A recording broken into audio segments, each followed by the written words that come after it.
I think it's a known fact that some software updates break the device.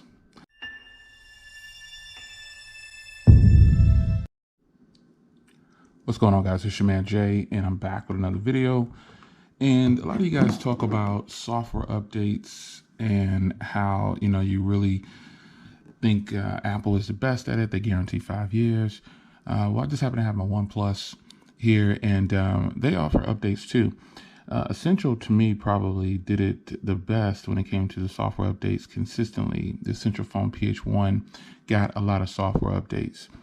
And I think both of these phones will more than likely probably get updates for quite some time. Now, I tend to avoid this conversation about updates because personally, I don't care if a phone gets a software update. It's not a deterrent for me whether I would purchase a phone if it gets a software update or not. But some of you guys claim that that's one of the main selling points of you buying a smartphone. How that's so?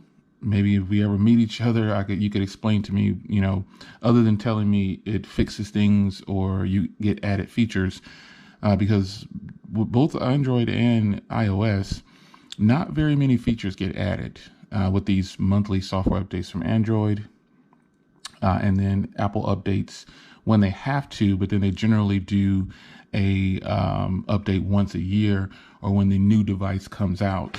So speaking of updates, I guess if I was going to pick two phones, it would be a stock Android phone. And I just happen to have, it would be obviously the Pixel devices.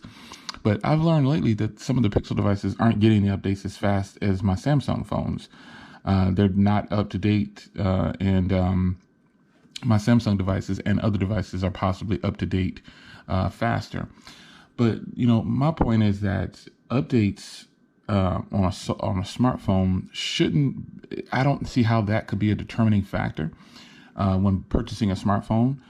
I would think it would be other things. So taking into consideration what I'm about to say, both of these phones cost $699.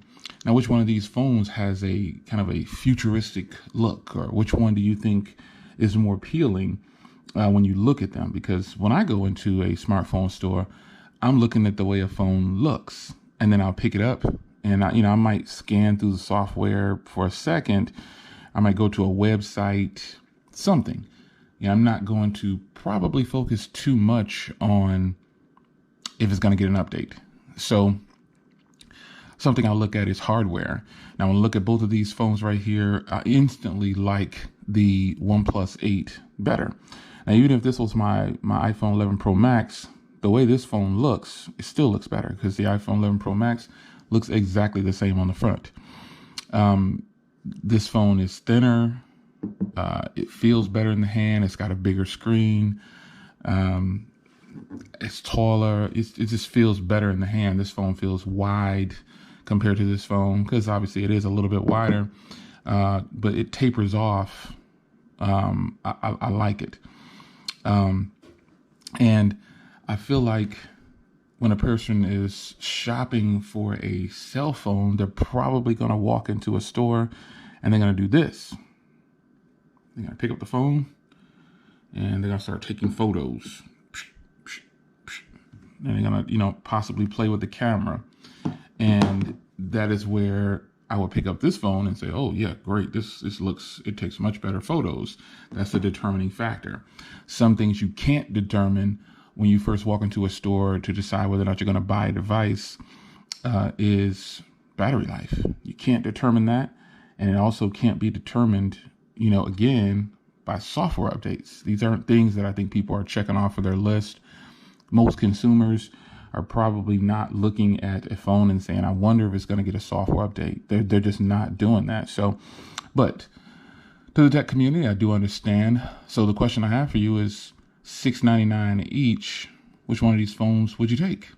Now, personally, I would go ahead and choose the OnePlus 8, not because it's the newer device, just the iPhones are not going to look much different than this in the years to come. They may look a little different, but when you think about it, OnePlus hasn't updated their devices much either. As far as the way it looks, they're sticking with some kind of design. Now, they did switch out the pop-up camera for the little selfie camera inside the screen there to the left, but I still think that's a better looking design than this iPhone 11. So Today just happened to be the 11th. I didn't even notice that. But, I think that an ongoing discussion, I mean, because this is smartphoneconversations.com, that's the plug.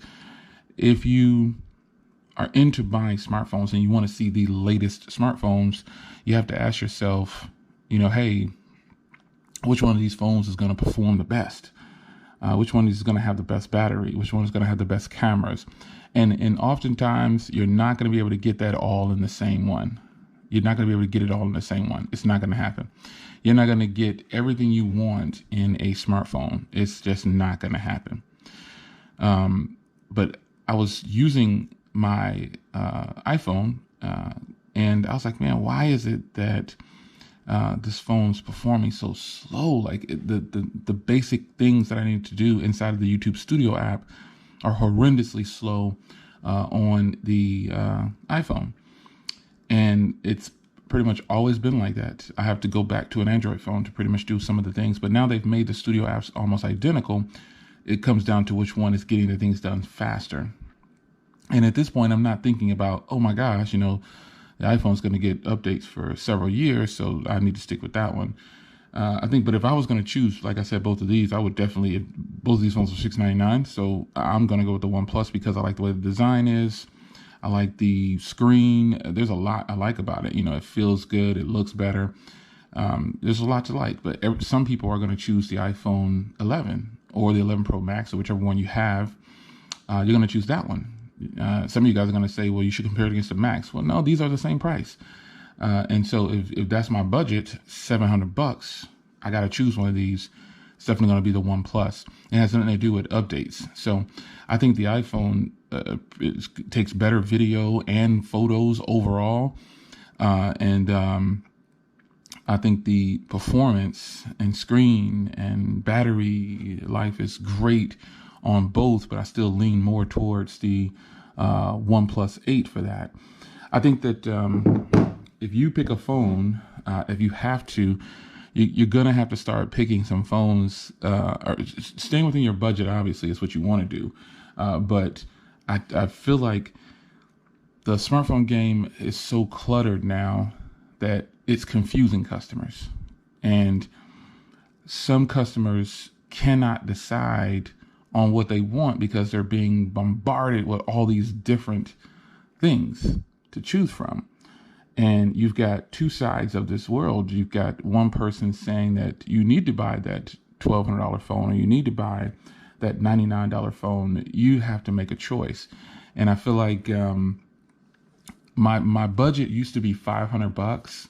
Like my top of the line, you need an explanation, used to be $500. But it has gone down because of phones like the Moto G. The Moto G Power is an incredible device. And I use it daily, predominantly for phone calls and some photos and some media consumption, but it's predominantly a phone call phone for me. I do tons of phone calls. And I think that consumers are kind of getting, not bamboozled, but it's become so difficult that even as a person who gives you all these phones for review, it's almost like I have to dig even deeper to try to not convince you, but to get you to understand that, yes, I may be holding two phones that are $700 a piece. And in this moment, I'm telling you, hey, pick one of these phones. Like if I was going to give away these phones, which one would you take? If I were going to give away both of these phones, which one would you take? Not based on my reviews, but just base it off of the entire spectrum of the internet and then your own personal experience with Android and your personal experience with iOS. Because a lot of people have not experienced both. So you can only go on what you've experienced. So that's going to be a deciding factor for a lot of people. Some people have never used an Android phone. Some people have never used an iPhone. So I think the industry, not any one particular OEM.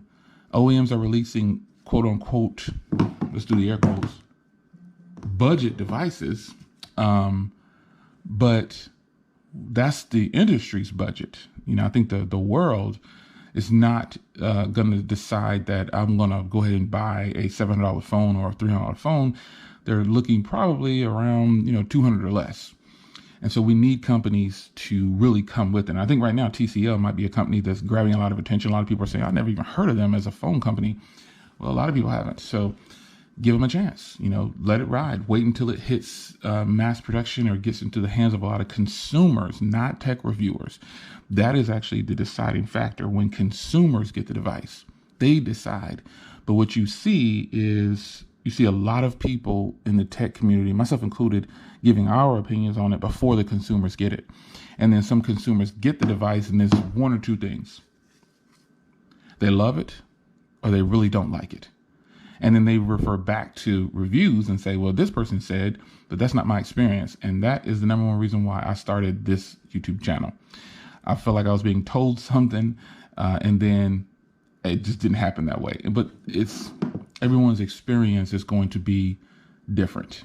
And that is what I had to understand over time. So, and that's what you have to understand over time. The point of me doing smartphone conversations is that reason, so we can discuss smartphones.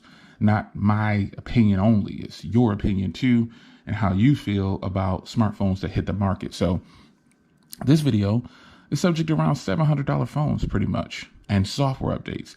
At what price point do you feel like companies should continuously support a phone for a certain amount of time, like 4 years, 3 years?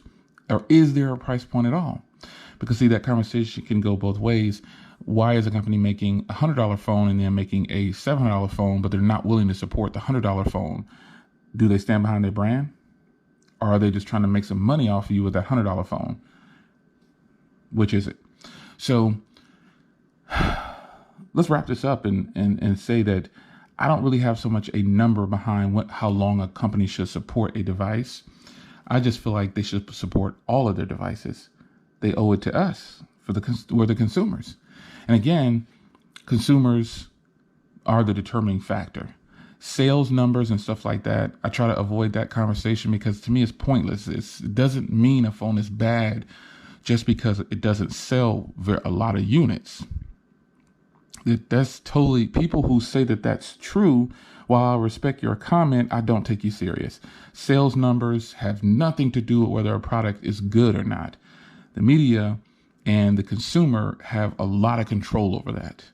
So some phones are good if they sell a lot, some would say, and some phones are horrible if they don't sell a lot, but I just don't buy into that. I think just because the iPhone sells a lot, that doesn't mean that it's a great device. Not in any way. There are a ton of people that would tell you they can't stand the iPhone and it's slow, sluggish. And I would agree with some of those statements that my iPhone is super slow in some applications. I get over to Android, boom, it's flowing.